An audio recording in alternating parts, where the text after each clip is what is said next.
Shri Venkateswara gold తాకట్టులో ఉన్న మీ బంగారాన్ని విడిపించి కొనబడును.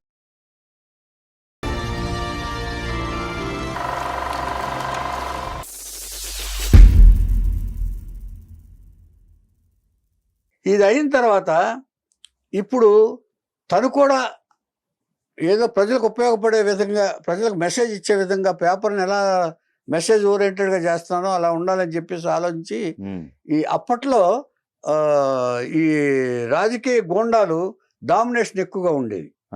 వాటి మీద వాళ్ళు ఏం చెప్తే అది వేదంలాగా ఉండిపోయేది. అంచేత వాటి మీద సినిమా తీయాలని ఆలోచన వచ్చింది.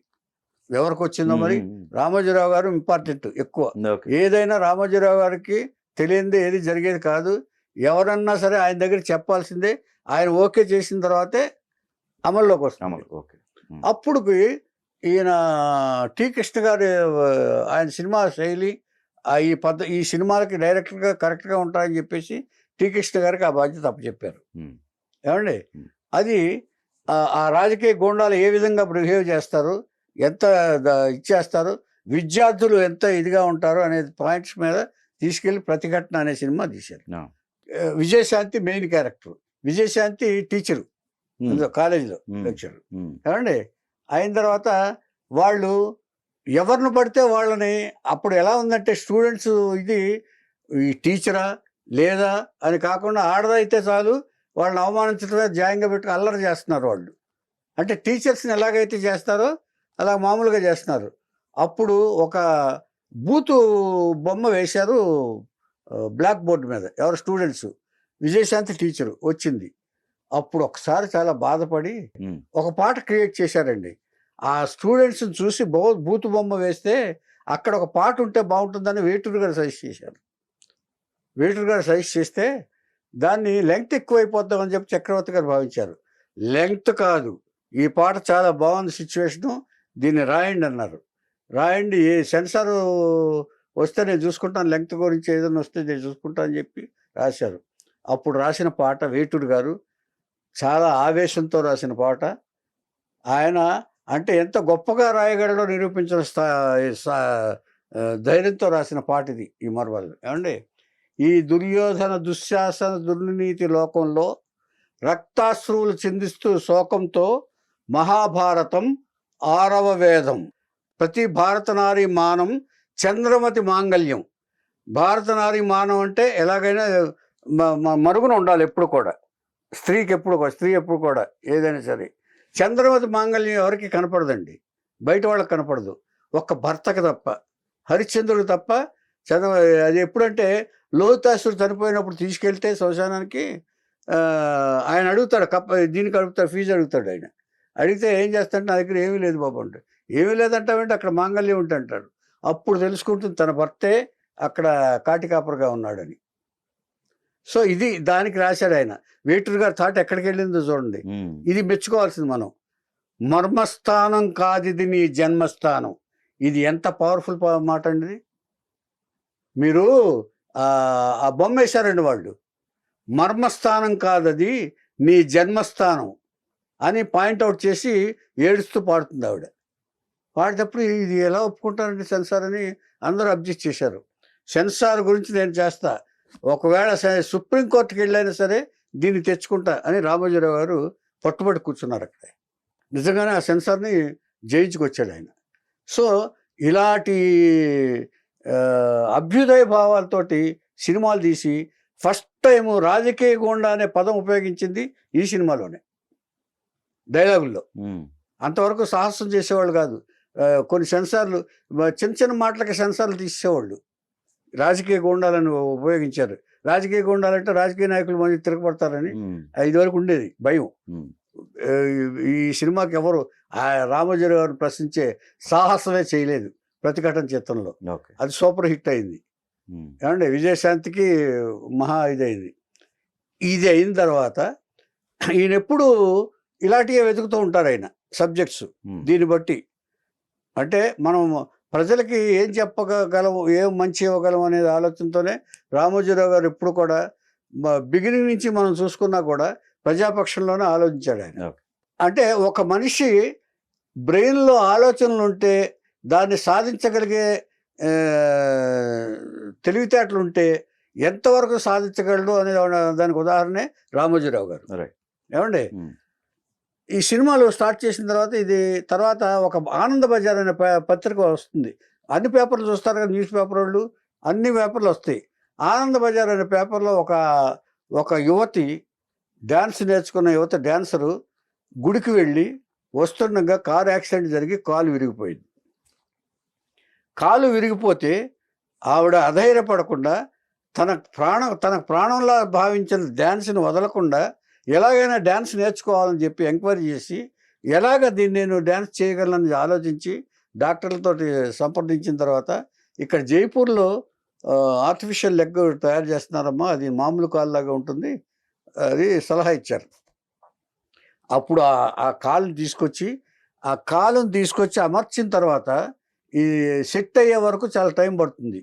ఆవిడ డ్యాన్స్ ప్రాక్టీస్ చేసింది. డ్యాన్స్ ప్రాక్టీస్ చేసినప్పుడు దాంట్లోంచి బ్లడ్ కూడా వస్తుందండి. అది చూపించారు మన సినిమాలో, కరెక్ట్గా చూపించారు. ఇక్కడి నుంచి దీనికి వేసినప్పుడు అది కరెక్ట్ చేశారు. ఆ డ్యాన్స్ చేయడానికి స్కిన్తో పాటు అటాచ్ చేస్తారు దాన్ని, కాల్ని. అది చేసినప్పుడు ఆ డ్యాన్స్ ప్రదర్శన ఇచ్చిందండి ఫస్ట్ టైం. అంటే పట్టుదలతోటి.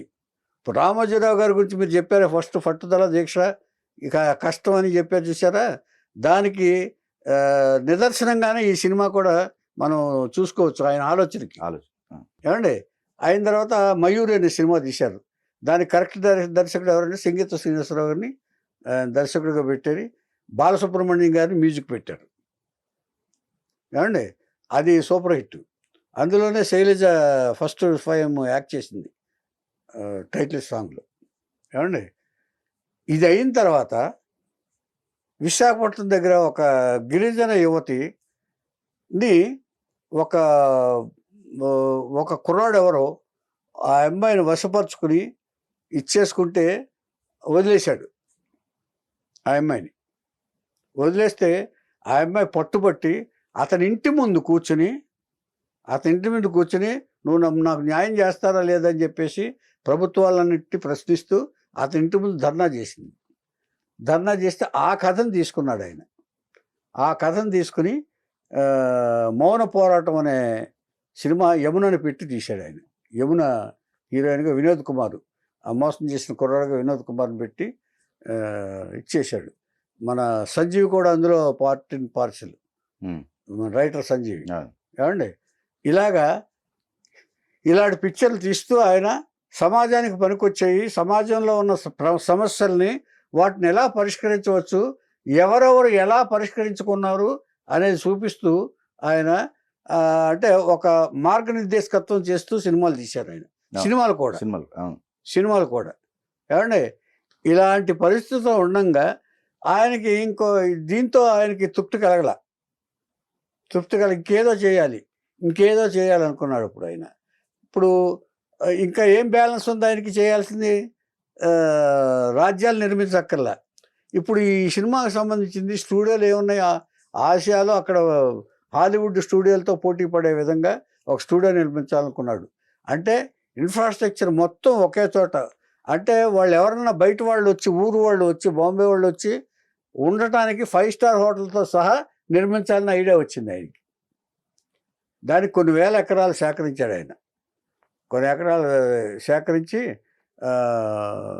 ఆ గిరీష్ సంఘి ఉన్నాడు చూసారా, అది వస్తే తగ్గుద్ది ఆయనకి, ఏది రూట్ తగ్గుద్ది, దూరం. కానీ ఆయన ఏమనన్నాడు గిరీష్ సంఘి గారు, వార్త ఏమనంటే దానికి వేరే చుట్టూ వేసి రోడ్డు ఆయనే నిర్మించాడు. అంటే ఒక పని చేస్తే హాఫ్ నాలెడ్జ్గా ఉండకూడదు, ఏదైనా పరిపూర్తిగా ఉండాలి, పరిపూర్ణంగా ఉండాలని ఆలోచన, ఏదైనా పెర్ఫెక్ట్గా ఉండాలని చెప్పేసి ఆలోచనతోటి దాన్ని ఈనాడు ఇది రామోజీ ఫిల్మ్ సిటీని నిర్మించాడు ఆయన. అందులో లేదంటూ లేదు. ఈ స్టూడియో ఇన్స్పిరేషన్ తోటి బాలీవుడ్ నుంచి కాదు, MGM హాలీవుడ్ నుంచి కూడా వచ్చి సినిమాలు తీశారు. హాలీవుడ్ కూడా అట్రాక్ట్ అయింది ఈ స్టూడియో కొన్ని వేల ఎకరాల్లో. తర్వాత అక్కడ ఈ పర్యాటకుల కోసం వాళ్ళు టూరిస్ట్ స్పాట్ కింద కూడా చేశాడు ఆయన. అంటే ఒక దాని నుంచి మనం ఎన్ని చేయొచ్చో అన్నిటినీ ఆయన ఆ, బ- పరిచయం చేసిన ఘనత రామోజీరావు గారిది ఒక్కటే. ఏమండి సెట్లు ఏ సెట్ కావాలంటే ఆ సెట్ రెడీమేడ్గా ఉంటుంది. విలేజ్ సెట్ దగ్గర నుంచి, రిచ్ సెట్ దగ్గర నుంచి, ప్యాలెస్ దగ్గర నుంచి, బార్ దగ్గర నుంచి, పబ్ దగ్గర నుంచి, అంటే ఒక సినిమాకి ఏం కావాలో అన్నిటినీ ఆయన డిస్కస్ చేసి సినీ ప్రముఖులతోటి మొత్తం తయారు చేసిన ఈ స్టూడియో కట్టారు ఆయన. ఇది ఇక ప్రపంచంలో ఇక నవ్వుతున్న భవిష్యత్తు ఇంకెవరో చేయలేరు కూడా అన్నది. ఒక మనిషి వల్ల ఎంత సాధ్యం అవుతుందో అనేది, అంటే రాజ్యాలు జయించడం వేరేనో ఒక యుద్ధంతో సరిపోతుంది రాజ్యాలు, కానీ ఇది నిరంతర యుద్ధం. ఇది అవును. ఇంత సామ్రాజ్యాన్ని నిర్మించిన రామోజీరావు గారు తన మూలాలను మర్చిపోలే.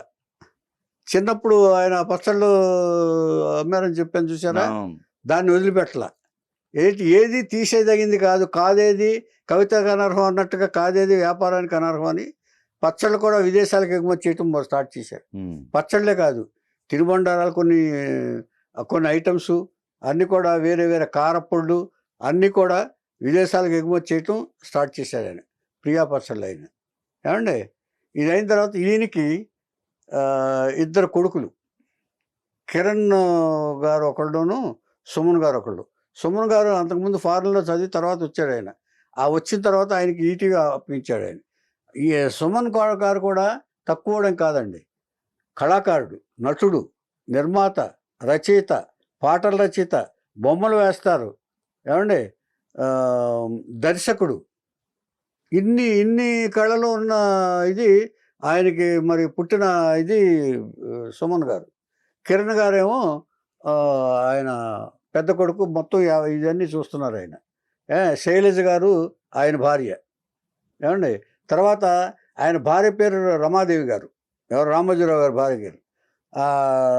వారికి ఏం చేశారంటే ఆవిడ పేరుతో ఒక స్కూల్ కూడా ఏర్పాటు చేశారు అక్కడ హయత్ నగర్లో స్కూల్ ఇప్పుడు రన్ అవుతుందండి. అది సుమన్ గారు భార్య గారు చూస్తున్నారని విన్నాను నేను, మరి ఎంతవరకు కరెక్టో తెలియదు. ఏమండి తర్వాత ఆయనకి ఒక క్రమశిక్షణ, నిబద్ధత, ఎక్కడ ఫెయిల్ అయినా, ఎవరు ఫెయిల్ చేసినా ఊరుకోరండి రామోజీరావు గారికి. అది సుమన్ గారితో ఒక విభేదం వచ్చింది రామోజీరావు గారికి. సుమన్ గారు ఏం చేశారంటే అంటే ఒక ఆర్గనైజేషన్ ఉన్నప్పుడు అండి ప్రతిదీ తేలిగ్గా తీసుకోకూడదు, ఒక కమాండ్లో ఉండాలి. ఎవరికి పడితే వాళ్ళకి అథారిటీ ఇవ్వకూడదు. ఇచ్చేదంటే కొన్ని నిబద్ధతతో చేస్తేనే ఆ వ్యాపారానికి అనువుగా ఉంటుంది ఆర్గనైజేషన్ ఎవరికి లీకేజ్ ఇవ్వకూడదు. ఎవరు ఇష్టపడితే వాళ్ళు ఇష్టం చేసేస్తే ఆర్గనైజేషన్ నిలవదు. అది ఖచ్చితమైన అభిప్రాయం రామోజీరావు గారికి ఉంది. కానీ దాన్ని అధిగమించి సుమన్ గారు ఏం చేశారంటే ఒక వ్యక్తికి, ఒక నటుడితో అతి స్నేహం ఇచ్చేసి ఆయనకి పవర్ ఎక్కువ ఇచ్చేశాడు ఆయన. కొన్ని నిర్ణయాలు ఆయన తీసుకునేటట్టుగా ఆయనకు అధికారాలు ఇచ్చాడు ఆయన. ఇది సహించలే ఆయన. రామోజీరావు గారికి నచ్చలేదు. రామోజీరావు నచ్చకపోతే ఒకప్పుడు సుమన్ గారికి ఒంట్లో బాగా ఒక హాస్పిటల్ చేరినప్పుడు మొత్తం ఇవన్నీ సెట్ చేసేసి ఆయన్ని బయటికి పంపించేశాడు ఆయన. ఇది కరెక్ట్ కాదు, ఆర్గనైజేషన్ డిసిప్లైన్గా ఉండాలి, నేను కూడా డిసిప్లైన్గా ఉండాలి అని ఆయన భావించాడు. దాంతో ఆయన రెబెల్ అయ్యాడు సుమన్ గారు రెబెల్ అయ్యి తండ్రి మీద తిరగబడ్డాడు ఆయన. అయినా కూడా ఆయన ఓర్పుగా ఉండి, ఇచ్చేదంటే పిల్లలు తప్పులు చేసినప్పుడు, కాకపోతే సంసారం ఈ పిల్లలు దీనికంటే కూడా ఆర్గనైజేషన్ ఇంపార్టెంట్. ఇంతమందికి అన్నం పెట్టే ఆర్గనైజేషను చాలా సేఫ్గా ఉండాలనేది బాధ్యత. ఎవరికి పడితే వాళ్ళకి పవర్ ఆఫ్ అటార్నీ ఇచ్చేస్తే అది కరెక్ట్ కాదు. ఏది మూలాల నుంచి మనం ఇచ్చేసుకుంటూ వచ్చామని బాధ్యత అయింది. ఆ తర్వాత ఆయన కూడా తెలుసుకున్నాడు, సుమన్ గారు కూడా తెలుసుకున్నాడు. కాకపోతే సుమన్ గారు ఏంటంటే కొన్ని దీనివల్ల అనారోగ్య కారణాలతో ఆయన ఎర్లీగా మరణించారు. ఆయన అకాల మరణం చెందారు. అకాల మరణం చెంది అంటే రామోజీరావు గారికి ఇంకా ఏంటంటే కుటుంబం దీనికంటేనండి క్రమశిక్షణకి ఎక్కువ ప్రాధాన్యత ఇస్తారు ఆయన, పద్ధతికి. ఆయనకు ఒక అభిప్రాయం ఉండేదండి ఎప్పుడైనా సరే. ఆయన దొంగలు ఎక్కడో లేరు, మన దేశాన్ని దోచుకునే దొంగలు ఎక్కడో లేరు, మనతోనే ఉన్నారు. మనతో పనిచేసే వాళ్ళే పని దొంగలు ఉన్నారు. పని దొంగలు మాత్రం ఎప్పుడు క్షమించకూడదని ఆయనకు ఒక అభిప్రాయం ఉంది. ఆయన ఒక స్టేట్మెంట్ ఇచ్చారు. ఆయన దొంగలు ఎక్కడో పోతే మనం వాళ్ళ వల్ల చాలా నష్టపోతాం, మన దగ్గర పనిచేసే వాళ్ళ వల్ల చాలా నష్టపోతాం. అది జాగ్రత్తగా గమనించి మనం ఆర్గనైజేషన్ని నడుపుకోవాలనేది బాగా అయినది. కొన్ని అపసవ్యాలు జరిగినాయి. ఆయన ఉండగా కూడా కొంతమంది మిస్యూజ్ చేశారు. ఓకే, వీళ్ళు ఇచ్చిన దాన్ని కరెక్ట్ చేసుకుని వాళ్ళందరినీ బయటకు పంపించేసి మళ్ళీ ఈయన హ్యాండ్ ఓవర్ చేసుకున్నారు. ఈయన ఉన్నంత వరకు జాగ్రత్తగా ఉండాలని చెప్పేసి రామోజీరావు గారు ఇన్ని వ్యవహారాలని చూసుకున్న బ్రెయిన్ ఆయన ఒక్కటే. ఆయన చెప్తేనే నడిచేది. అంటే మొత్తం ఇక్కడ మెయిన్ పాయింట్, ఇక్కడ సెంటర్ పాయింట్ ఇక్కడ ఉంది. ఇక్కడి నుంచే బ్రాంచెస్ అన్నీ ఎవరు చేసినా, ఏ వ్యాపారం చేసినా. ఏమండి, అంతటి సమర్థవంతంగా నడిపిన ఒక మహామేధావి. ఆయనకి మరి వయసురీత్యా అనారోగ్యం వచ్చిన తర్వాత కొంతకాలం బెడ్ మీద ఉన్నారు ఆయన. అసలు చాలా ఆయన బెడ్ మీద ఉండటం అనేది భరించలేని చాలామంది ఆయన్ని పరామర్శించి ఇది చెప్పారు. బట్ ఆయన అక్కడి నుంచి కూడా ఆయన చెప్తాడు, ఎవరో చెప్పారు ఎలక్షన్స్ జరిగినప్పుడు కూటమి ప్రభుత్వం వస్తుందా లేదా అని ఆయన వెయిట్ చేశారంట బెడ్ మీద ఉండి కూడా. అంటే ఒక అస్తవ్యస్త ప్రభుత్వం ఉన్నప్పుడు అక్కడ కూడా ఆయన ఒక మంచి జరగాలి, ప్రభుత్వానికి రాష్ట్రానికి మంచి జరగాలని ఆలోచిస్తూ రిజల్ట్స్ వచ్చే వరకు ఆయన వెయిట్ చేసి అది విన్న తర్వాతే ఆయన మరణించారు. 88వ ఏట మరణించాడు ఆయన. కూటమి ప్రభుత్వం వచ్చిందని తెలిసిన తర్వాత అమ్మాయి రాష్ట్రం బాగుపడింది.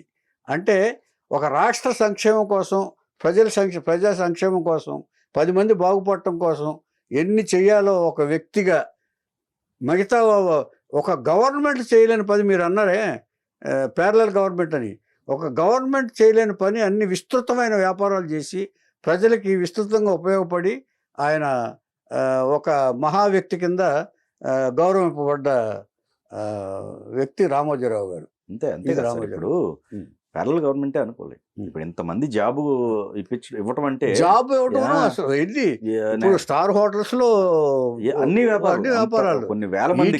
మార్గదర్శి 105 బ్రాంచెస్ అండి. మార్గదర్శిలో ఎంతమందికి జాబ్?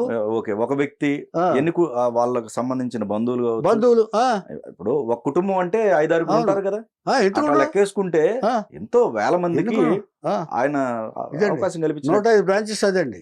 ఏమండి, అక్కడ డాల్ఫిన్స్ హోటల్ అండి. అవును, ఇటు పక్కన ఇక పెద్ద మహాసామ్రాజ్యం స్టూడియో. అన్ని చోట్ల కూడా మీరు అన్నట్టు క్రమశిక్షణ అండ్ నిబద్ధత, ఈ శాలరీస్ కూడా సిన్సియారిటీ అండి. ఏమండి, తర్వాత పని దొంగలను అసలు భరించేవాడు కాదండి ఆయన. బెదిరింపులకి లొంగలేదు. ఏమండి, రాజకీయ నాయకులు బెదిరింపులకి లొంగలేదు ఆయన, రాజకీయానికి లొంగలేదు. తను ఏమనుకున్నాడో అదే పాటించి పేపర్లోనూ అదే రాశారు, టీవీల్లోనూ అదే చేశారు ఆయన. అంచేత అలాంటి మహా వ్యక్తులు ఒక్కళ్ళున్నా చాలండి. అంటే మన ఆంధ్రదేశం గర్వపడాలి సార్. అది నిజేత మన ఆంధ్ర రాష్ట్రానికి ఆయన లాంటి ఒక మహా వేధ ఉంటుంది. ఢిల్లీ వరకు అండి, సెంట్రల్ గవర్నమెంట్లో కూడా ఆయన. ఏమండి, నాకు ఈ సిటీలో నుంచి బస్సులు వెళ్తాయి సార్, నాకు బాగా గుర్తు ఒకటి. సిటీలో నుంచి బస్సులు వెళ్తాయి. ఇప్పుడు అక్కడ మనకి సిటీలో అవుట్స్కట్స్ నుంచి రకరకాల చోట్ల నుంచి ఈనాడు బస్సులు వెళ్తాయి కదా, ఇది ఫిల్మ్ సిటీకి ఎంప్లాయీస్ని తీసుకున్నాను. కరెక్ట్గా 9 గంటలు అనుకోండి, 9 గంటల గేట్ దగ్గర అన్ని బస్సులు ఉంటాయి సార్. అవును, కరెక్ట్. ఇప్పుడు ఫర్ ఎగ్జాంపుల్ ఎల్బీ నగర్ దగ్గర బస్సు ఉంది అనుకుందాం, కూకట్పల్లి బస్సు కూడా 9కి అక్కడ ఉంటది. అవునవును. ఈ అవార్డుల విషయం అయితే ఏంటండి, ఎన్ని అవార్డులు సినిమాలకు వచ్చినాయండి? నువ్వే కావాలి అనే సినిమాకి వచ్చింది, తర్వాత నంది అవార్డులు అన్ని పిక్చర్లకు వచ్చింది. సుందరి సుబ్బారావుకి వచ్చింది, కాంచన గంగకు వచ్చింది, మయూర్కి వచ్చింది, తర్వాత ఇంకో చిత్రానికి ఏదో వచ్చింది. కానీ నేషనల్ అవార్డు నువ్వే కావాలికి వచ్చింది, కానీ ప్రీవియస్ సినిమాలకు కూడా వస్తే బాగుంది. ప్రతిఘటనకి మయూరికి వచ్చింటే బాగుండేది అనిపించింది నాకు కూడా. మౌన పోరాటం కూడా మంచిది. మౌన పోరాటం మంచిదంటే ఒక అన్యాయం మీద ప్రతిఘటించిన యువతి ఇచ్చేదంటే అది చాలా మందికి ఐ ఓపెనర్. అవును, అలా ఫైట్ చేయాలి. యువతులు ఎప్పుడు కూడా బెదిరిపోకూడదు, అన్యాయానికి బలైన వాళ్ళు ఎప్పుడు కూడా కుంగిపోని అవసరం లేదు అని చెప్పే వెరైటీ చిత్రం అది. అవును మోరలైజ్ చిత్రం అది. అవును అంచేత అలాంటి వాటికి ఇవ్వాల్సింది మరి. అవును. అంటే కానీ అవార్డుల గురించి మనం చెప్పుకోకలేదు, ఎందుకంటే అక్కడ కూర్చొని జడ్జెస్ మీద జ్యూరీ మెంబర్స్ మీద ఆధారపడి ఉంటుంది కాబట్టి అది అవును అవార్డుల గురించి జగమెరిగిన సత్యం అది. అదే అది మనలాంటి వాళ్ళు డిస్కస్ చేసినంత ఇది కాదు. ఓకే ఏమండి ఈయనకి చాలా పర్సనల్ పద్మశ్రీ వచ్చింది రామోజీరావు గారికి, పద్మభూషణ్ కూడా ఇచ్చారు. ఇంకా ఉంటే పద్మవిభూషణ్ అన్ని ఇచ్చేవాళ్ళేమో, ఆయన లేరు కాబట్టి 87. అంటే కొన్ని రిస్ట్రిక్షన్స్ ఆయనకి విపరీతంగా అవార్డులు ఇస్తారు కానండి, కొన్ని పత్రికా వాళ్ళకి కొన్ని రిస్ట్రిక్షన్స్ ఉంటాయి, అందుకని అవార్డులు విస్తృతంగా ఇవ్వరు. ఓకే ఓకే అది తప్పని పరిస్థితిలో మేధావి వర్గానికి చెందిన వారిగా ఇచ్చారు తప్ప జనరల్గా ఈ పేపర్లు వాళ్ళు పత్రికల వాళ్ళకి అవార్డులు తక్కువ ఇస్తారు. ఇచ్చేత విమర్శలు ఉంటాయి కదా పార్టీల మీద, అంచేత రాజకీయకి సంబంధించిన విమర్శలు ఉంటాయి కదా, ఎవరండి. కరెక్ట్. రామోజీరావు గారు ఒక బ్రెయిన్ లాంటి బ్రెయిన్స్ ఒక 2-3 ఉంటే మన రాష్ట్రానికి దేశానికి చాలా ఉపయోగం ఉంది అసలు. ఇచ్చేదంటే ఆయన ఇక్కడ ఉండాల్సినోడు కాదండి లెక్క ప్రకారం అయితే. ఒకవేళ మన సెంట్రల్ గవర్నమెంట్ ఉన్నారనుకోండి, మొత్తం ప్రక్షాళన చేసేస్తారు ఆయన, దేశం మొత్తం. ఎంచేదంటే అలాంటి అభ్యుదయ భావాలున్న, అంటే ప్రజల గురించి ఆలోచించేవాడు కావాలండి. ఆయన చేసిన పనులన్నీ ప్రజల గురించి ఆలోచించినవి. మనం ఒక తీసుకుంటే ఫస్ట్ దగ్గర నుంచి అంటే మీడియాకర్ పీపుల్ కోసం మార్గదర్శి, ఏమంటే రైతుల కోసం అన్నదాత, ఏమంటే తర్వాత ఈ కార్మికుల కోసం ఈ స్టూడియోలకు నిర్మాణం, తర్వాత ఈటీవీలో ఎంతమంది కళాకారుల కోసం, ఏమంటే గాయకుల్ని ప్రొడ్యూస్ చేయడానికి బాలసుబ్రహ్మణ్యం గారితో ప్రోగ్రాం పెట్టించాడు. సో అన్నీ ఆయన ప్రజలకు మేలు జరిగాయి. అంచేత ఎక్కడ ఏది మంచి ఉన్నా దాన్ని తీసుకొచ్చి ప్రజలకు ఇంట్రడ్యూస్ చేసి ఆయన ఎంతో మేలు చేశాడు సమాజానికి. ఇదంతా సమాజంలో జరిగే పనులేనండి అవన్నీ. అంచేత అలాంటి మహానుభావుడు మళ్ళీ పుట్టి మన దీంట్లో పుడితే మళ్ళీ ఎక్కడ పుడతారు ఆయన పాపం తెలియదు బాబు. ఏమండి 88 ఏళ్ల వయసులో 88 ఏళ్ళు బతకటం విశేషమేనండి. భగవంతుడి ఇదే గొప్పతనమే. ఆయన చాలా రాయల్గా బతికారు ఆయన. ఆయన కోరుకుండేది పెద్దిల్లు కట్టుకునేది కట్టుకోవాలని, అలాగే కట్టుకున్నారు ఆయన. ఎవరు ఆయన 11 కోట్లు పెట్టి అప్పట్లో, ఇప్పుడైతే ఒక 50-60 కోట్లు ఉంటుంది ఆయన. అంటే అంతా సెక్యూరిటీ తోటి ఆయన కోరికంట అది. ఆయన ఏమనుకున్నారో అన్ని నెరవేర్చుకున్నారండి. అంటే ఒక మనిషి సాధించాలంటే తన సంకల్ప బలం ఉంటే, సంకల్ప బలానికి లక్ష్యం తోడు చేసుకుని కష్టపడితే ఆ కష్టానికి ఫలం దక్కుతుందని చెప్పడానికి ఉదాహరణ రామోజీరావు గారు.